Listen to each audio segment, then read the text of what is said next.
नाज़रीन, अवामी न्यूज़ में खबरन जो सिलसिलो जारी है। इन वक्त असीं तव्हांखे खिपरो में खबर ॾींदा हलूं त खिपरो थाणे अॻियां खिपरो पुलिस हथां पकड़ियल मंशात सिविल जज खिपरो बिलाल मेमन जी निगरानी में बाही ॾेई साड़ी वियल SHO खिपरो गुलज़ार मरी वॾे मुंशी खिपरो थाणो अमीर बख्श हिंगोरो मुताबिक़ अंदाज़न 2 सालनि में 61 केस कच्चे शराब जा दाख़िल थिया हुआ, जंहिंमें 1935 लीटर कचो शराब ऐं 36 केस पाबंदी पियल गुटके जा दाख़िल थियल हुआ, जंहिंमें 7,35,925 पुड़ियूं मुख़्तलिफ़ जवाबदारनि ऐं ॿियनि खां हथ कयूं हुयूं। तंहिंखे सिविल जज जे साम्हूं बाहि ॾेई साड़ियो वियो। यादि रहे त मंशियात फ़रोशन जी अक्सर केसनि में मंशियात फ़रोशन साबिती न मिलण सबबि कोर्टनि मां बरी थी विया हुआ, जिन मां कुझु मंशियात फ़रोशन ते ॾंड पिणु विधो वियो। 35,000 पाउचिस आहिनि पंहिंजो मुख़्तलिफ़ सोपारियूं जेके मना थियल ब्रांडेड आहिनि उन्हनि जूं, जेके अॼु मैजिस्ट्रेट जुडिशल मैजिस्ट्रेट जी मौजूदगी में असां हिते साड़ियो आहे, ज़ाया कयो वियो ऐं ठरो जेको आहे उहो ज़ाया कयो वियो आहे हिते।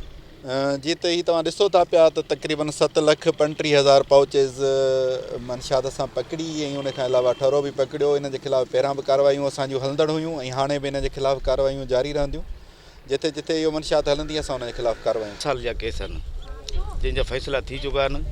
पोइ जज साहिब खे असां दरख़्वास्त कई हुई जेको इहो नाश करण जे लाइ इहो अॼु इहो नाश कया आहिनि, जंहिंमें कचो शराब आहे 1935 लीटर ऐं इहे गुटके जी मुख़्तलिफ़ पुड़ियूं आहिनि 7,35,925 पुड़ियूं 300 ग्राम चर्स आहे।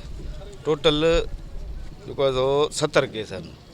इन्हनि जा फ़ैसिला थी चुका आहिनि। उन्हनि जो जेको जज साहिब जी निगरानी में असां इहो वधीक ख़बरनि ऐं तफ़सील जे लाइ विज़िट कयो असांजी वेबसाइट awamiNewsHD.com ऐं ॾिसंदा रहो अवामी न्यूज़ HD।